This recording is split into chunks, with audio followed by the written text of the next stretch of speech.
Bonjour et bienvenue, voici une nouvelle carte pour commencer ou continuer vos cartes de fin d'année. Vous pouvez aussi trouver de l'inspiration dans les cartes des années précédentes. Alors les démonstrations, elles sont sur YouTube, hein, playlist cartes de vœux.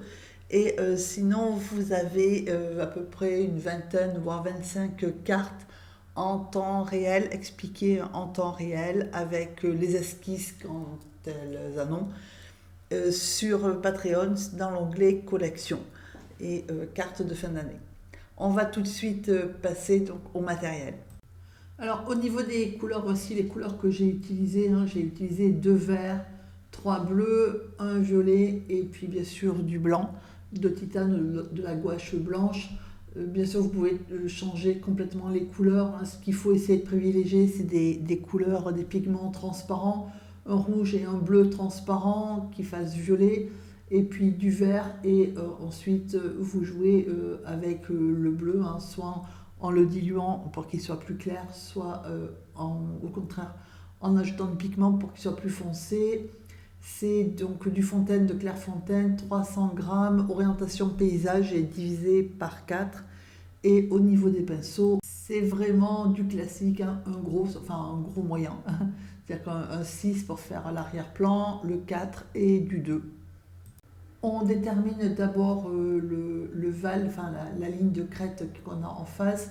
Donc je l'ai mis donc dans le premier tiers, hein, voire le premier quart en haut.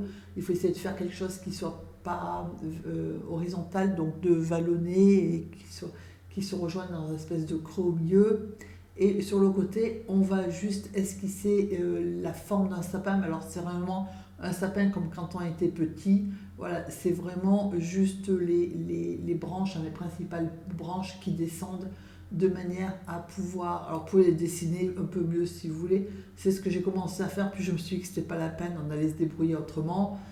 Donc, ce qui est important, c'est vraiment les branches qu'on a qui descendent en dégradé, hein, sur le côté, donc en sachant on en fait, il est partiel le sapin, parce que ça, en dessinant ça, ça permet de se repérer, et on fait pareil de l'autre côté, en sachant que de l'autre côté, il faut pas que les sapins soient à la même hauteur pour pas que ça fasse miroir ou trop symétrique. Vous faites un sapin qui est plus petit, ou alors faites celui de gauche plus petit et celui de droite plus grand. Mais voilà, c'est vraiment un sapin très très simple et très très schématique, juste pour avoir les branches. Et donc voir à peu près ce qu'il vous reste pour faire le reste du paysage.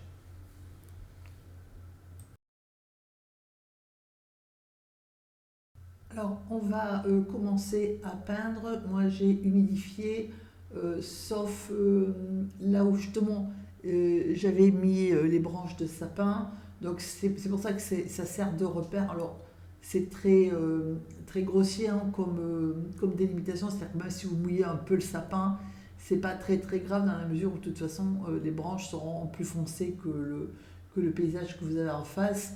Mais voilà, c'est pas la peine non plus que le pigment aille n'importe où. Ça aide à se repérer aussi. Donc j'ai humidifié la première moitié à peu près, hein, du papier, la moitié supérieure. Et ensuite j'ai mis mon turquoise dilué avec le pinceau numéro 6. Bon voilà, là il est un petit peu moins dilué. Quand c'est un peu moins dilué, ben, vous rincez le pinceau, vous prenez un petit peu d'eau et sur le pinceau, c'est-à-dire que vous ne les saurez pas trop, et vous diffusez votre couleur. Voilà, de manière à ce que ça soit moins, parce qu'on n'est quand même pas dans les eaux du Pacifique, donc on veut pas une couleur trop turquoise. Et donc là, j'ai ajouté, donc c'est mon autre bleu, euh, avec un tout petit peu de violet. Donc l'autre bleu, c'est de l'indigo, et avec un tout petit peu de violet Windsor mélangé à l'indigo. Et voilà, il y a des endroits où les trois couleurs se mélangent. Il y a des endroits où c'est plutôt le bleu qui domine, d'autres c'est plutôt le turquoise, et puis il y a des endroits où il y a un tout petit peu de blanc. Voilà. Il faut vraiment que ça soit pâle. Alors, et en tenant compte, là ça a l'air foncé, mais parce que le papier, enfin c'est mouillé, donc mais il faut vraiment que ça soit clair. Et puis une fois que vous avez fait ça, vous projetez de l'eau. Voilà, ça vous ouvre des blancs, ça suggérera aussi qu'il neige. Et vous faites pareil sur toute la longueur et vous laissez sécher et voilà ce que ça donne. Donc ensuite j'ai pris du vert foncé, donc moi j'ai pris du vert cascade, mais le vert de Périlène est très voisin, donc vert foncé. Si vous n'avez pas de vert foncé, prenez le vert que vous avez d'habitude et vous y ajoutez du violet dedans ou du rouge. Alors pas beaucoup, hein, mais un tout petit peu. Ça va vous foncer vous retirez le côté lumineux, par exemple si vous avez du vert de vessie ou du vert olive, et puis après pour foncer le vert, on ajoute du bleu. Voilà, donc si vous avez du vert de Périlène, bah, c'est parfait. Alors, moi j'ai pas attendu tant que ça sèche. J'ai attendu un peu, mais modérément, parce que et surtout j'ai mis mon verre au départ un peu trop en haut, un peu trop liquide, donc il arrive ce qui doit arriver, ça diffuse. Si vous voulez pas prendre le risque, bah, vous attendez que ça sèche. Et ensuite vous mettez votre verre, donc toujours mon pinceau numéro 6. Et par contre, j'ajoute mon verre par petites touches et quasiment consistance qui sort du tube. Vous voyez que maintenant il est très épais. Pour deux raisons. D'abord parce que ça diffuse moins et ensuite parce que je veux des endroits très foncés. Et il faut essayer de ne pas tout peindre, hein, de laisser des blancs. Alors, le plus simple, parce que moi au début je m'étais dit je vais peindre en fonction de la neige qu'il y a sur les... Et puis je sais que c'était bien trop compliqué, on se pourrissait la vie pour pas grand chose. Du coup, j'ai mis mon sapin en laissant quand même du blanc, parce que c'est pas la peine d'aller mettre du vert foncé là où il faudra du blanc après. J'ai fait pareil à droite, et pendant que ça sèche, j'ai pris donc le pinceau numéro 2, mais vous pouvez prendre du 1 si vous voulez. J'ai pris mon turquoise avec un tout petit peu de bleu, et j'ai commencé à faire les sapins de l'arrière-plan. Alors les sapins de l'arrière-plan, il y en a deux, voilà, donc dedans j'ai ajouté un petit peu de bleu.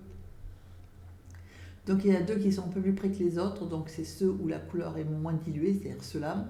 Une fois que vous l'avez fait, vous tapotez un tout petit peu avec le chiffon, ce qui a pour effet de le rendre moins net, puisque vous avez tapoté un tout petit peu, que le papier il est pas sec, enfin moi je ne l'ai pas laissé sécher, donc il n'est pas humide, puisque vous voyez que ça ne diffuse pas, mais il n'est pas sec non plus.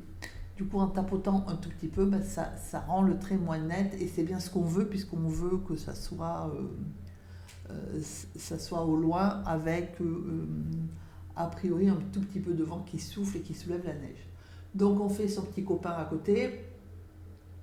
Donc voilà, le blanc qu'il y a sur le sapin, c'est juste que j'ai pas peint. Hein, je ne suis pas allée mettre du blanc, enfin du blanc de titane ou de la gouache sur le petit sapin là-bas. C'est juste que le blanc qu'il y a, là si vous regardez, je peins pas tout en fait. Ouais, donc il y a des endroits où quand c'est pas peint, ça reste plus clair, même si c'est pas vraiment blanc, puisque derrière il y a des zones qui sont plus ou moins blanches. Mais voilà, j'ai fait comme ça. Donc j'ai fait mon deuxième sapin et ensuite on fait les autres sapins un peu plus dilués de manière à ce qu'ils soient plus pâles. Et on passe un coup de pinceau ou d'éponge à la base pour avoir l'effet vent dans la neige. Voilà. Et ensuite, on prend du violet et on met. Alors, au départ, je me suis dit ce serait plus logique de le mettre sous les branches. Et puis, en fait, j'ai mis mon violet, voilà, qui renforce mon vert sur les sapins. Et j'ai laissé sécher. Puis, j'ai continué le premier plan en mettant, en laissant au milieu une zone un peu plus blanche que les autres, qui est une étendue d'eau gelée et des berges plus ou moins irrégulières autour. Et ensuite, je suis allée chercher le blanc. Donc, par contre, le blanc, moi, je prends dans le tube. Hein, donc, c'est vraiment consistance qui sort du tube. Normalement, si c'est bien sec, votre pinceau n'est pas sale. Donc, ça ne salit pas le tube. Si vous avez peur de salir, il faut sortir la peinture du tube. Mais il ne faut vraiment pas d'eau. Il faut vraiment le pinceau humide. Mais la peinture, elle sort du tube.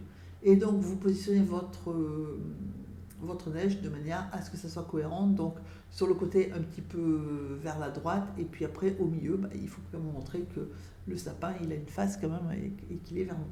Et ensuite vous prenez un petit peu de blanc avec votre petit pinceau et vous faites des flocons. Voilà, j'espère que cette carte vous aura plu. Elle n'est pas compliquée à faire, ça demande pas de talent de dessin exceptionnel non plus. Donc voilà, j'espère que vous vous serez régalé et que vous allez faire de jolies cartes.